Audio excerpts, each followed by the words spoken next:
Somebody hit me up on chat if for whatever reason you can't hear me. So hi, everybody. My name is Cricket Lou. I am the chief evangelist and a senior fellow at Infoblox, which is a big company that does DNS and DHCP and IP address management. I have been doing DNS for a very long time now, since the late 1980s, believe it or not. I ran Hewlett-Packard's DNS infrastructure for several years. And during that time, I wrote the first edition of a book called DNS and Bind, the cover of which you see on the right there.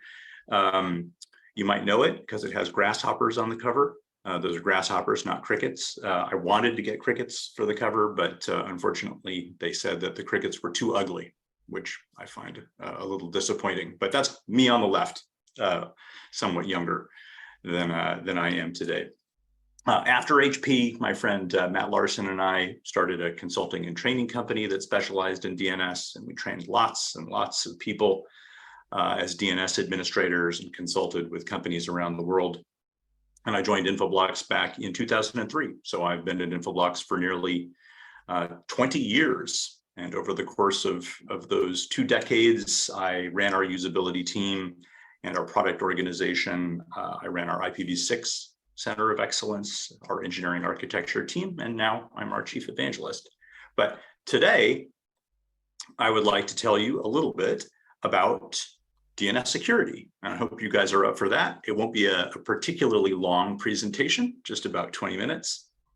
And we'll start by looking at the history of DNS security, and then we'll examine 2 of the most significant developments, I think, in the world of DNS security, something called response policy zones and something called passive DNS. And I hope that these are interesting topics to you. Now, if you look back, way back to the very beginning of the history of DNS, servers had very minimal security features.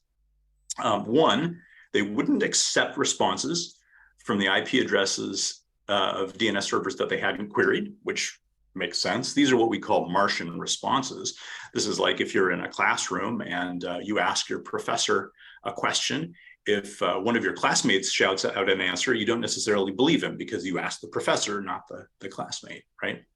Also, DNS servers would insert a random message ID, a 16-bit message ID into queries. And when they got a response back, they would check to make sure that that same message ID was contained in the response.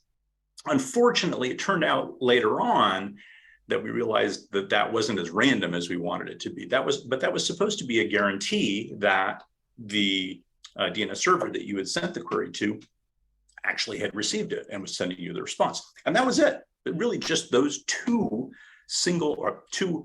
security features for the longest time. Now, unfortunately, since very early on in the history of the internet, DNS servers have been the targets of lots of different types of attacks. As early as 1997, for example, a gentleman named Eugene Kashparev launched the first cache poisoning attack against the InterNIC, which was at www.internic.net. And he redirected people who thought that they were going to that website to a website that he ran, and he had no association with the InterNIC.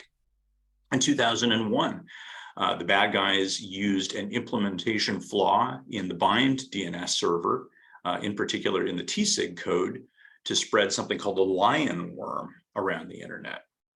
In 2007, as I alluded to on that previous slide, a gentleman at Trusteer named Emmett Klein published a paper on just how poor the randomization was of that message ID that DNS servers put into DNS queries. In 2008, very famously, Dan Kaminsky discovered a systemic vulnerability in DNS that made cache poisoning possible. And we within the DNS community had to scramble in order to address that. And on an ongoing basis, basically for as long as I can remember, DNS servers have been used as amplifiers and as reflectors in big DDoS attacks and distributed denial of service attacks.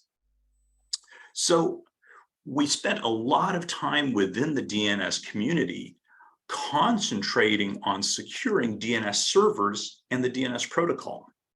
So for example, fairly early on, we added support for access control lists so that we could determine which IP addresses could send queries for domain names in certain zones or any domain names hosted on our DNS servers. And we had access control lists for dynamic updates and for zone transfers.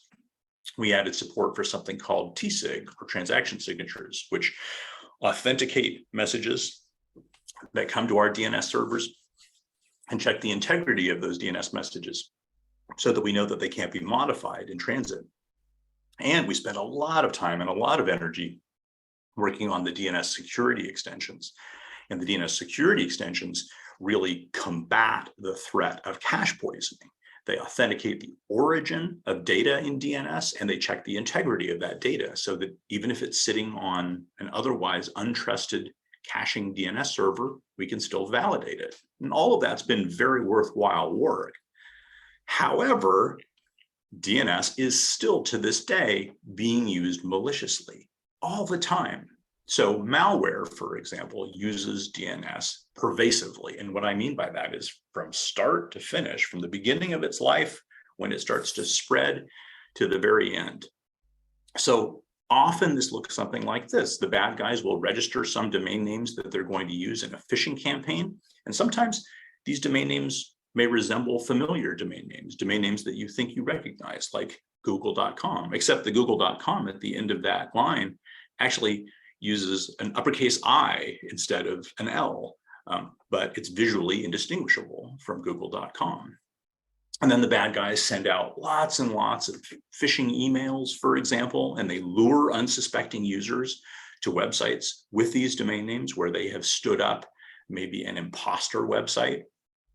And they induce users into installing malicious software, or perhaps they do a drive-by infection and the users' devices become infected with that malware. And then the malware locates a command and control server on the internet to communicate, again, using DNS. So it may, for example, use a domain generation algorithm, or DGA, to synthesize a list of domain names to look up until it finds one that's hosting an active command and control server on the internet. And then the malware will communicate with that command and control server, but in order to conceal that communication, it may even use DNS in order to tunnel the communication. Right? It'll use DNS effectively as a conduit to communicate with a command and control server out on the internet, and we don't even recognize that as malicious communication. And then if it finds something valuable on the device on which it's running, the malware may exfiltrate that data from the device out to the internet, again, possibly using DNS to tunnel the communication. And through all of this, unfortunately, DNS has been blindly complicit. We've simply gone along for the ride, and we haven't done anything to combat this because none of this violates any of the basic principles, right? All of this is legal within the DNS protocol, but from a higher level, we would see it as malicious. So back in 2010, a gentleman you may have heard of named Paul Vixie published an article that he called Taking Back the DNS. And Taking Back the DNS introduced the idea of something called a response policy zone. Up until this point, if a DNS server got a legitimate query for basically any domain name, it would dutifully go off and resolve that domain name, right? Even if it was looking up something like www.malware.org's IP address. This, I like to say this is a photo of Paul publishing Taking Back the DNS. That's actually Martin Luther, who you might know as the father of Lutheranism. So let's talk about these response policy zones. So a response policy zone is, as the name suggests, a zone, and it contains resource records just like any other zone does. But these records are special in that they're used as a mechanism for expressing resolution policy. And these policies can trigger based on the domain name in a query or in an answer or an IP address that's returned, and it can return errors or static data in place of normal answers. Basically, they allow you to say, these rules allow you to say, for example, if a querier looks up address records for www.malware.org, don't go out and look that up. return this error or return this answer instead. So you're effectively neutering the response, where the DNS server would normally give out the address of the command and control server. Now you're giving out an error and you're preventing the malware from communicating with the command and control server. Likewise, you can do the same thing with malicious websites. You can say, if somebody tries to look up www.maliciouswebsite.com, tell them that doesn't exist, and then they won't be able to go there, or redirect them to a website where we're going to say, sorry, but you tried to go somewhere that you shouldn't have gone. Now, soon after the introduction of the response policy zone, companies started to come up with these things called RPZ feeds. And a feed is really just a zone, a public response policy zone that's offered up to various customers or subscribers to transfer copies of. Because response policy zones are zones, we can move them around the internet very easily, the same way that we would transfer other zones. And you can just subscribe by configuring your DNS server as a secondary DNS server for these response policy zones. And the propagation is very quick because we use the same mechanisms for propagating them as we do any other zones. We send notify messages when the contents of the response policy zones change. We can request incremental zone transfers. So if the response policy zone is very large, but only a small portion of it has changed, we can just carry the changes. So a lot of organizations like Spam House and Serble, a lot of organizations you may have heard of that do a lot of very useful work on the internet, maintaining block lists of bad places that you'd like to stay away from, they now make that information available in the form of response policy zones. And you can, we would say, plumb these into your DNS infrastructure and prevent your users from going to a lot of bad places, which is a fantastic thing. Here's a quick diagram that kind of shows you how these response policy zones work, how they're consumed. On the far right side of the diagram, you see a master name server, and this is run by the provider of a response policy zone feed. And in the center of the oval, you see a local recursive DNS server, and it's going to subscribe to that RPZ feed by being configured as a secondary. So he's going to get a copy of all of that RPZ data via zone transfers. And when some client, like the one on the left side over here, this infected client, if he sends a query for some malicious domain name to that recursive name server, the recursive name server is going to synthesize a response based on the rules in the response policy zone. So maybe he's going to send back an error or a redirection, and he's going to log the fact that that client looked it up. And that's very, very helpful to us. It means that not only did the recursive DNS server prevent maybe a piece of malware from reaching out to a command and control server or a user from inadvertently going to a malicious website, but now we can also look at that log as the IT security people, and we can find out, aha, this client seems to be infected with a particular species of malware because it looked up a domain name that we associate with that malware, right? Or maybe the user tried to go somewhere malicious and we need to educate that user, tell them not to go to places like that. So a couple of popular types of response policy zone feeds, they typically fall into one of two categories. One is a list of known, current, active malicious domains. So these are domain names that we know are being used out on the internet right now. We want to block them. We want to make sure that people don't inadvertently go to them. On the right side, we have something that's perhaps a little more subtle, which is brand new domains. Now, of course, brand new domains are not necessarily bad, but it turns out that of brand new domains out on the internet, those that have appeared out on the internet within, say, the last 24 hours, a very large percentage of them are going to be used maliciously. And if we simply prevent people from going to those brand new domains just for a short period of time, just for, say, 24 hours or 72 hours, right? We give all of the organizations that patrol the internet, that examine these domain names, a chance to categorize them to determine whether or not they are in fact malicious. If they are malicious, they'll end up in that list over on the left-hand side, the known malicious domains. If they're not, then they're going to come off the list, right? Because they're no longer brand new. Now they're more than 24 or 72 hours. So there are a number of different RPZ feeds that fall into this category. Infoblox makes some of them available. There is also the newly observed domains feed, which you can get from a partner of ours called Farsight. In fact, you can get it through us as well. So RPZs, as interesting and as useful as they are, do have their limits. Remember that RPZs are effectively a list of domain names. So those domain names have to have some reputation associated with them already, right? So we have to know, oh, well, this is a website that's going to deliver malware to you, or this is a domain name that's being used by a specific species of malware to rendezvous with a command and control server. But what if a DNS is being abused in a way that the domain name changes all the time? So for example, DNS tunneling does that. DNS tunneling, boy, the domain names change all the time because they're being used to encode data.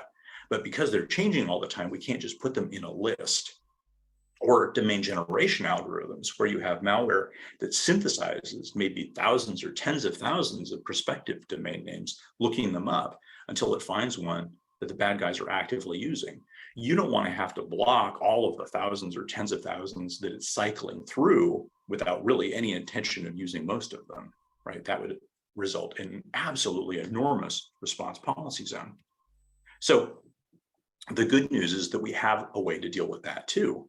And that's called Passive DNS. This was invented by a guy named Florian Weimer. You see him over there on the right-hand side back in 2004, before RPZs, as a matter of fact.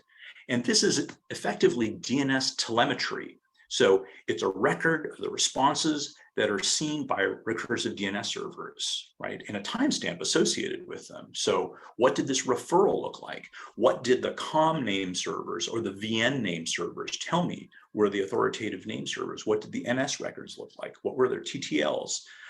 What did the answer look like at such and such a time? If I looked up www.google.com's a record, what response did I get at that time, and what was the time to live? What about errors? If somebody said that something didn't exist, for example. So here's a diagram that's just designed to show you the way that passive DNS is collected. In the center, kind of center right, we have a recursive DNS server, and it's communicating as it normally would, processing queries, talking to the root name servers, talking to the com name servers, the example.com name servers. And in the process, of course, it's getting lots of responses. Some of them are referrals, some of them answers, some of them are errors. And we collect all that data. We condense it somewhat so that it's a little bit less data intensive. And we send it off to a passive DNS database. And we do this from recursive DNS servers all over the place. Maybe it's all over our organization. Maybe it's even all over the internet. But the great thing about these passive DNS databases is that you can mine them for really interesting data, right? You can detect fast flexing, which is a domain name that rapidly changes from one IP address to another, maybe because the bad guys are using it to conceal some sort of malicious activity. Those domain generation algorithms, or DGAs, that we talked about before, those also show up. DNS tunneling, cache poisoning, all of this stuff shows up. And you can use analytical algorithms that were developed around the internet. There's a wonderful lab at Georgia Tech called the Astrolavos Lab, which is run by my friend Manos Antonakakis. And he and his graduate students have published the algorithms for doing a lot of this detection. And so you can employ these yourselves in order to detect this sort of malicious activity in passive DNS data. We have customers at Infoblox that do that. A big insurance company, for example, that collects passive DNS data, and they mine their own passive DNS data to detect malicious activity. And you can too. We do this within our products as well to detect things like DNS tunneling and DGAs. So that's really about what I had for you today. I hope that some of this has been interesting to you. The takeaways, if you will, are response policy zones are super, super useful. And if you haven't already, please check to see whether your DNS servers already support response policy zones. Even if you're not using a commercial product like Infoblox, open source software like the Bind DNS server does support response policy zones in most modern versions. So you can use response policy zones with Bind. Determine whether or not there are response policy zones that might be useful to you, that you could plumb into those DNS servers that you run. And then also make sure that your DNS servers are configured to send interesting response policy zone logs off to your SIM, where you can collect and analyze that data. And also think about collecting your passive DNS data and then mining it so that you can detect that sort of malicious activity like DNS tunneling and domain generation algorithms. So I don't know if we have the ability to take any questions, but I would be happy to take any questions that you guys might have. I'll watch the Q&A pod and the chat pod, or feel free to, if anybody can pipe up and ask them orally, that's fine too. Đầu tiên thì rất là cảm ơn ông về bài trình bày vừa rồi. Và đầu tiên thì cũng rất là muốn gửi cái sự ngưỡng mộ cũng như là cảm ơn ông vì cái cuốn sách là DNS Architect. Xin chia sẻ thật là cái cuốn sách này cũng như là cái cuốn sách đầu tiên mà giúp tôi tiếp cận với lại DNS ạ.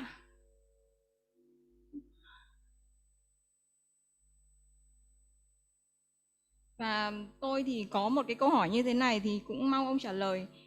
Trong tương lai, các xu hướng về công nghệ như là 5G, IoT, blockchain, IPv6 cộng thì sẽ rất là phát triển rất là mạnh trên môi trường Internet. Vậy thì theo ông, đối với dịch vụ DNS thì kéo theo các cái xu hướng này thì yêu cầu đặt ra là gì để đáp ứng bắt kịp với các cái xu hướng phát triển này? Đặc biệt là các yêu cầu về chất lượng cũng như là cái yêu cầu về bảo mật. To switch to interpretation for English translation. Can you hear me? I can hear you. I'm sorry, there's something I'm supposed to do? Oh, interpretation. Yeah. We have some few questions for you. Oh, all right. Okay, I just switched it to listen in English. I didn't even realize that existed.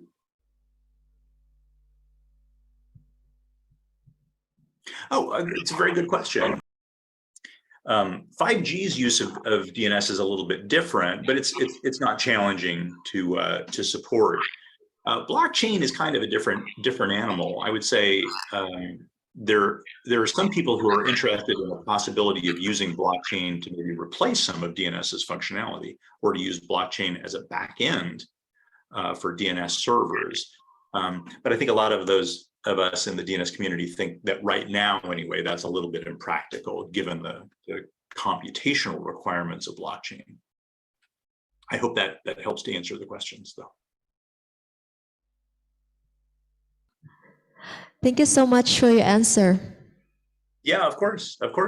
Well, thank you so much for inviting me and for your attention today. I hope that you guys enjoy the presentation, and if any of you have any questions that you'd like to send to me individually, you can always reach me at cricket@infoblox.com. I'm always happy to hear from people. Thank you, sir. Thank you.